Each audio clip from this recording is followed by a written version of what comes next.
నా ప్రియమైన తెలుగు వీక్షకులకు నమస్కారములు. ఎస్ఎస్ భూషణ్ ఛానల్కు స్వాగతం. నేను ఎస్ఎస్ భూషణ్. నా మొదటి క్లాస్లో గ్రామర్ 1 అని పెట్టాను కదా, అంటే లెసన్ 1. అందులో పార్ట్స్ ఆఫ్ స్పీచ్ గురించి చెప్పుకున్నాం. In the next video, that is grammar 2 అని చెప్పేటప్పుడు పార్ట్స్ ఆఫ్ స్పీచ్లో ఉన్నటువంటి మొదటి దాని గురించి, అంటే నౌన్స్ గురించి చెప్పుకున్నాం. Now coming to this grammar 3 or lesson 3, grammar lesson 3, we are going to learn about pronouns. ఈ pronounsని ఇంగ్లీష్ టీచర్స్ లేదా గ్రామేరియన్స్ చాలా రకాలుగా విడదీస్తూ ఉంటుంటారు. ఎన్ని రకాలుగా విడదీసినప్పటికీ కూడాను అన్నింటినీ కూడా ఏ హెడ్డింగ్ పెట్టినప్పటికీ కూడాను అన్నింటినీ కూడా డీల్ చేయడానికి ప్రయత్నం చేస్తాను. Coming to these various kinds of pronouns. Personal pronoun, compound personal pronoun, next demonstrative pronoun, indefinite pronoun, demonstrative pronoun, indefinite pronoun, relative pronoun, ఇలాను మనం క్లాసిఫికేషన్ అన్నటువంటిది చేసుకుందాం. ఇందులో మొదటగా పర్సనల్ ప్రొనౌన్స్ గురించి తెలుసుకుందాం. ఈ పర్సనల్ ప్రొనౌన్స్ లో ఫస్ట్ వన్ ఒక్కసారి ఇలా చూసుకున్నట్లయితే, just try to forget these things. ఇక్కడ ఉన్నాయి కదా, ఈ విషయాలు పక్కన పెట్టండి కొద్దిసేపు. ఇక్కడ ఏవో రాశానో అవి పక్కన పెడదాం. వీటి విషయానికి వద్దాం. I, we, my, mine, our, ours, me, us, you, you, your, yours, your, yours, you, మరియు he, she, it, they, his, her, hers, its, theirs, అలానే హిమ్, హెర్, ఇట్, దెమ్ అన్నటువంటివన్నీ కూడా పర్సనల్ ప్రొనౌన్స్. ఓకే, ఇందులో ఒక I తీసుకున్నట్లయితే singular personal వాడతాం. I teach English, I play cricket అనేటప్పుడు ఇక్కడ ఐ అన్నటువంటి సింగులర్ లో మనం వాడతాం ఐ. నెక్స్ట్ వి అంటే ఐ కనుక plural, we play cricket, we learn English. తర్వాత ఈ మైన్ అన్నటువంటివి కూడాను ఇక్కడ ఈ ఫస్ట్ పర్సన్ సంబంధించినటువంటి సింగులర్ లో ఉన్న ఐ కి సంబంధించినవి. In the same manner regarding this our and ours, these are also related to the plural form of we. అలానే ఈ అస్ అన్నటువంటిది కూడా దానికి సంబంధించింది. ఇక్కడ మీ అన్నటువంటిది కూడాను ఈ ఐ కి సంబంధించినటువంటిది. అదే విధంగా యు, ఇక్కడ కూడాను మాస్కులిన్ జెండర్ లో హీ అని అంటాం. అంటే మన తెలుగులో పుల్లింగం స్త్రీలింగం అంటాం కదా. సో ఇది హీ, ఇది she feminine gender. Next neuter gender, అది నపుంసకలింగం అని కూడా అంటారు కదా, న్యూటర్ జెండర్. వీటన్నింటికి కూడా ప్లూరల్ బహువచనంలో మనం ఇది చెప్పుకుంటాం, దే అని మనం చెప్పుకుంటాం కదండి. సో ఇక్కడ హిస్, హెర్, హెర్స్ అన్నటువంటివి ఇక్కడ దీనికి సంబంధించినటువంటివి. అలానే ఇక్కడ ఫెమినిన్ జెండర్ లో ఉన్నటువంటి షీకి సంబంధించినటువంటిదే హెర్, హెర్స్ అన్నటువంటిది. అలానే న్యూట్రల్ జెండర్ లో ఉన్నటువంటి ఇట్కి సంబంధించింది ఇట్స్ అన్నటువంటిది. అదే విధంగా ఇక్కడ కూడాను ఇవి కూడా. పనిలో పనిగా కేస్ అంటే ఏంటో తెలుసుకున్నాం. ఇక్కడ కేస్ అని అంటే ఏవో లీగల్ కేసెస్ కాదండి. ఇక్కడ అర్థం ఒక స్థానము అని. ఏంటి స్థానము అని అంటే యాక్చువల్గా అయితే నేను మళ్ళీ చెప్తున్నా అండి, ఫస్ట్ పర్సన్ అనేటప్పటికీ మీరు గుర్తుంచుకోండి. ఫస్ట్ పర్సన్ అనగానే ఇవ్వండి ఇవి ఇక్కడ ఏవైతే రాసి ఇది మర్చిపోండి, ఇవి గుర్తుంచుకోండి. ఇవి ఫస్ట్ పర్సన్ సంబంధించినటువంటి ప్రొనౌన్స్. సెకండ్ పర్సన్ అనగానే ఇవి గుర్తుంచుకోండి. థర్డ్ పర్సన్ అనగానే ఇవి గుర్తుంచుకోండి. ఓకే, ఇప్పుడు ఈ నామినేటివ్ కేస్ గురించి చెప్పాను కదా. Case actually case is a separate chapter. Case అనేది సెపరేట్ చాప్టర్ అయినప్పటికీ ఇందులోనే మనం డీల్ చేద్దాం. ఏదైనా సరే ఒక వర్డ్ని, అంటే ఈ ప్రొనౌన్స్ ఏదైనా వర్డ్ కాదు, ఈ ప్రొనౌన్స్ని మనం ఏ స్థానంలో వాడితే దానికి ఏమంటారు అన్నటువంటిదే case. For example nominative case. అసలు నామినేటివ్ అంటే అర్థమే ఒక నామకరణము లేదా ఒక పేరు పెట్టడము అన్న అర్థాన్ని ఇస్తున్నాయి. ఇక్కడ నేను చెప్పదలుచుకున్నది ఏంటంటే, సబ్జెక్ట్ స్థానములో గనక ఉన్నట్లయితే అది నామినేటివ్ కేస్ అని గుర్తుంచుకోండి చాలు. ఆబ్జెక్ట్ స్థానంలో ఉన్నట్లయితే అది అక్యూజేటివ్ కేస్ అని గుర్తుంచుకోండి చాలు. For example, I gave a pen అని చెప్పినా కదండి. So in this sentence, I gave a pen. I is said to be in the nominative case. Nominative case లో సింగులర్ లో ఉంది. We gave pens అని అనుకుందాం, లేదా we gave a pen కూడా కరెక్టే. సో అప్పుడు ఇది ప్లూరల్ ఫామ్ అవుతుంది. మొత్తానికి నామినేటివ్ కేస్ అంటే సబ్జెక్ట్ స్థానంలో ఉంది. That which is before the verb form. Verb form కి ముందు ఇది ఉంది. వింటారు కదా. నెక్స్ట్ అలానే I gave him a pen అన్నానండి. I gave a pen to whom? I gave him a pen. So ఈ హిమ్ అనేటప్పుడు this him is said to be in the accusative case. Yes, it is here, him. It is said to be in the accusative case. And the object place. How can we say that it is in the object's place? That means after the verb form gave, we use this him. So that is the reason it is said to be in the accusative case. And some English teachers say or describe this accusative case as objective case also. Okay?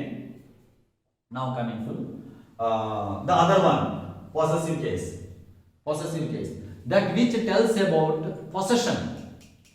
Whose pen is this? It is my pen. It is my pen. It is my pen. So whose pen? When we pose a question like that, when we put a question like that, the answer is mine. This my is said to be in the we use my, or we say my as a possessive pronoun. The other name for possessive pronoun is again genitive pronoun, or it is said to be in the genitive case. అది genitive case లో ఉందని అంటాం.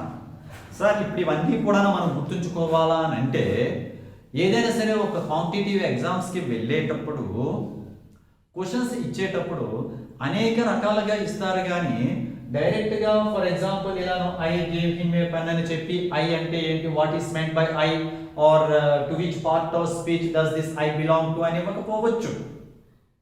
అక్కడ ఒకవేళ ఇచ్చేటప్పుడు what is the possessive case or which is the right option out of the given four regarding the possessive case of I అని ఇచ్చేటప్పుడు అక్కడ his, her, hers, its అని ఇలా ఇస్తూ అక్కడ my అనే ఆన్సర్ కూడా ఇచ్చారు అనుకుందాం. then my is said to be the right answer there. So for that purpose we must be able to learn these things. దానికోసమైనా సరే మనం ఇలా నేర్చుకోవాల్సిన అవసరం ఉన్నది. So nominative case ante that which is in the subject's place. For example, if you say the dog is a faithful animal, the dog is said to be in the nominative case. Okay, alane it is his pen ani cheppetappudu his annatuvantiది accusative case. అంటే accusative case అనగానే object's place లో ఉంది. possessive case అంటే చందును, ఇది నాది, నా యొక్క, తనది, తన యొక్క, నీది, నీ యొక్క అని అర్థం ఇలా వచ్చేటప్పుడేమో వాటిని పొసెసివ్ కేసెస్ అని అంటారండి. పొసెషన్ అంటే చెందును, ఓనర్షిప్, ఇది నా సొంతం అని తెలియజేసినటువంటి words.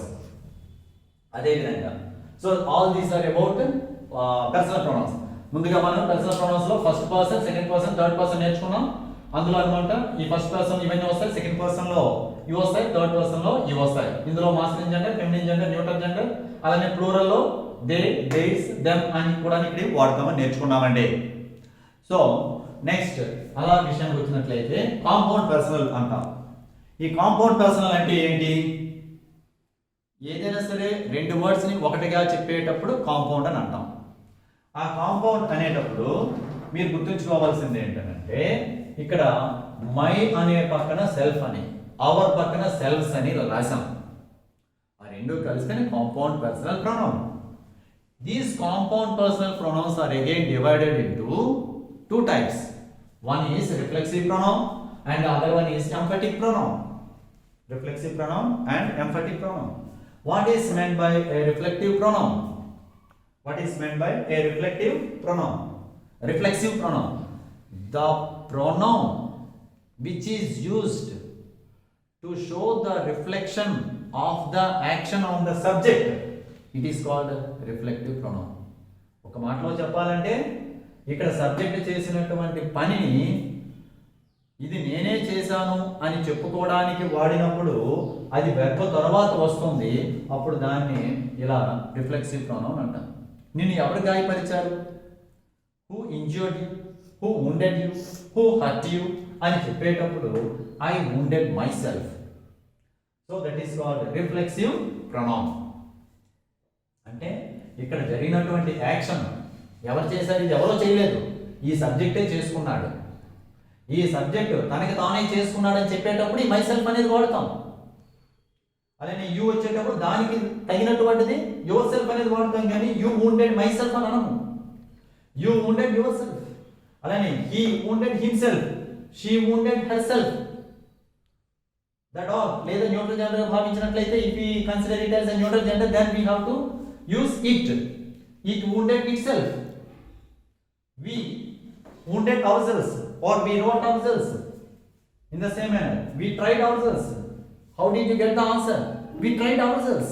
We did ourselves. That means we did on our own. You wounded yourselves. They wounded themselves. Okay? These are called reflexive pronouns because these pronouns tell about the subject only, and the action of this verb is reflected on the subject. The action of the word injured, wounded, hurt, etc. is reflected on the subject. ఇక్కడ ఈ wound అనేటువంటి verb తాలూకు action ఏమో subject మీద పడుతుంది, reflect అవుతుంది, ప్రతిబింబిస్తుంది. కనుకను ఇది రిఫ్లెక్సివ్ ప్రొనౌన్ అని చెప్పి అంటాము. Next coming to the other one, emphatic pronoun. This also comes under the category of compound personal pronoun. So emphatic pronoun. Who wrote it? I myself wrote it. I myself. ఇక్కడ ఒక్కటే చిన్న తేడా అండి. ఈ reflexive pronoun కి ఎంఫెటిక్ pronoun కి మనం initial stage లో గుర్తుంచుకోదగినటువంటిది ఏంటంటే సబ్జెక్ట్ తర్వాత ఇమీడియట్ గా myself అని అంటాం వస్తుంది. I myself wrote it. That తర్వాత వస్తుంది. We ourselves will deal that. You yourself, he himself, she herself, they themselves అనేటప్పుడు స్ట్రెస్ చేసి చెప్పడం, ఎంఫసిస్ లేదా స్ట్రెస్ అని చెప్పి అంటారు. ఎంఫసిస్ లేదా స్ట్రెస్ చేసి చెప్పేటప్పుడు అంటే they themselves. The tree itself fell down. The tree, who cut the tree? Nobody cut the tree. Nobody chopped it. The tree itself fell down అని చెప్పేటప్పుడు వీటిని ఎంఫాటిక్ ప్రొనౌన్స్ లేదా స్ట్రెస్ ఇచ్చి చెప్పడం వల్ల, ఎంఫసైజ్ చేసి చెప్పడం వల్ల ఈ పని ఎవరు చేశారంటే నాకు నేనుగా చేశాను, మాకు మేముగా ఇది చేశాము, మేము ఇది డీల్ చేసుకుంటాము, we ourselves will deal that issue అని చెప్పేటప్పుడు మీ సహాయం అక్కర్లేదు, వీ కెన్ డీల్ అనే అర్థాన్ని ఇచ్చేది. We ourselves will deal that issue. You your self must come out of that mire. నీకు ఎవరో హెల్ప్ చేయరు. You your self must come out of the mire. Mire అంటే ఊబిలోంచి బయటికి రా, నువ్వేరా, ఇంకెవరు నీకు హెల్ప్ చేయడు. He himself gave the statement. ఎవరైనా సరే ఫోర్స్ చేస్తే స్టేట్మెంట్ ఇచ్చారా? No, he himself gave the statement. She herself killed the goat. They themselves made a self goal. వాళ్ళు తప్పు చేశాడు, పెళ్లి చేసుకోవడం అనేటువంటి వాడి సెల్ఫ్ గోల్ వాడు చేసుకున్నాడు. సో లేదా వాళ్ళు చేసుకున్నారు అనేటప్పుడు they themselves made a self goal. They themselves, the tree it self. Tree అనేటువంటిది ఇక్కడ neuter gender, so it self అని చెప్పి మనం వాడతాం. సో ఇవి ఎంఫాటిక్ ప్రొనౌన్స్ అని చెప్పి అంటాము. Next comes demonstrative pronoun. Demonstrative pronoun. What is meant by A demonstrative pronoun? The word demonstrate in Latin means to show something, to exhibit something, to display something. ఏదైనా చూపెట్టడము అని అర్థం. మనం కొన్ని సందర్భాలు అంటాం డెమో ఇచ్చాడంటాం, అది ఒక పెద్ద పదానికి క్లుప్తంగా వాడినటువంటిది. పూర్తిగా మనం ఏమనాలంటే ఈ రోజు ఆయన ఒక డెమాన్స్ట్రేషన్ క్లాస్ ఇచ్చాడు లేదా డెమాన్స్ట్రేటివ్ క్లాస్ ఇచ్చాడు అని అంటాం. అంటే డెమాన్స్ట్రేట్ చేయబడింది అని చెప్పడం అనమాట. అక్కడ అంటే చూపెట్టబడింది, ఒక పని ఎలా చేయాలని చెప్పారు అని. So coming to this demonstrative pronoun.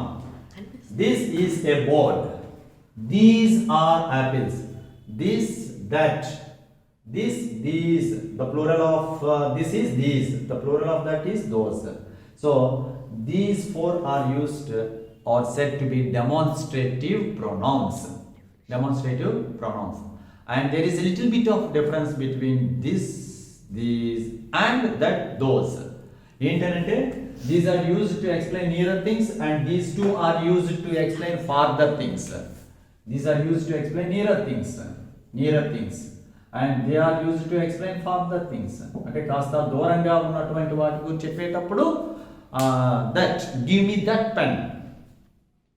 Could you please handle that problem? That go and fetch those cloths. కాస్త దూరంగా ఉండేటప్పుడు వాడేది those. సో వ్యూవర్స్ అందరికీ కూడాను మరొకసారి చెప్పేది ఏమిటంటే, మనం ఏదైనా సరే కాంపిటేటివ్ ఎగ్జామ్కి వెళ్ళాలనంటే ఫస్ట్ మనం కంప్లీట్గా కూడాను మనం గ్రామర్ నేర్చుకున్న తర్వాతనే అప్పుడు మనం బ్యాంక్ ఎగ్జామినేషన్స్ అవ్వచ్చు. For example staff selection commission, NDA national defence academy కావచ్చు, సిడిఎస్ కంబైన్డ్ డిఫెన్స్ సర్వీసెస్ కావచ్చు, ఐబీపీఎస్ బ్యాంక్ ఎగ్జామ్స్ కావచ్చు, లేదా డిఎస్సి అంటే డిస్ట్రిక్ట్ సెలక్షన్ కమిటీ అనే టీచర్స్ ఎగ్జామ్స్ కావచ్చు, నవోదయ ఎగ్జామ్స్ కావచ్చు, లేదా యూపీఎస్సి సివిల్ సర్వీసెస్, ఏ ఎగ్జామ్స్కి అయినా సరే ఒకటి గుర్తుంచుకోండి, ఆల్ ఆఫ్ ఎ సడన్ మనకి ఏదో అద్భుతాలు సాధించేస్తామని అంటే కుదరదండి. First of all you have to learn grammar in a systematic manner. ఇది నేర్చుకున్న తర్వాతనే అనమాట ఆ పనిలో పనిగా అనమాట అప్పుడప్పుడు కూడా మిగతా బుక్స్ కూడా తీస్తూ మన అందుబాటులో ఉన్నటువంటి గ్రామర్ బుక్స్ అన్నింటినీ కూడా తీస్తూ నేర్చుకున్నట్లయితేనే అది గ్రాడ్యువల్గా వస్తుంది. తప్పకుండా గ్రామర్ అంతా అయిన తర్వాతను నేను చెప్పవలసినటువంటి క్లాసెస్లో వీలున్నంత వరకు కూడా కావలసిన మేరకు ఇంకా లోతుగా చాలా విషయాలు మనం డీల్ చేస్తూ ఉండవచ్చండి. కానీ కావలసిన మేరకు చెప్పిన తర్వాత అప్పుడు మనం ఎక్సర్సైజెస్కి వెళ్దాం. అంటే ఈ చాప్టర్ కంప్లీట్ అయిన తర్వాత ఎక్సర్సైజ్ ఒకటి ఇస్తానండి. ఎనీవే నేను మంచి వీడియోసే పెడతానండి. ఇక మీదతో రోజు అంటే వారానికి ఒకటైనా సరే ఖచ్చితంగా ఉంటుంది. దయచేసి మీరు లైక్ చేయండి, సబ్స్క్రైబ్ చేసుకోండి, వాట్సాప్ కాంటాక్ట్స్ అన్నింటికీ కూడా పంచిపెట్టండి. మనం చెడు పంచితే తప్పు, కానీ ఇంగ్లీష్ పంచడం వల్ల తప్పు లేదు. రైట్, మరిన్ని వివరాలతో మళ్ళీ కలుద్దాం. ధన్యవాదములు.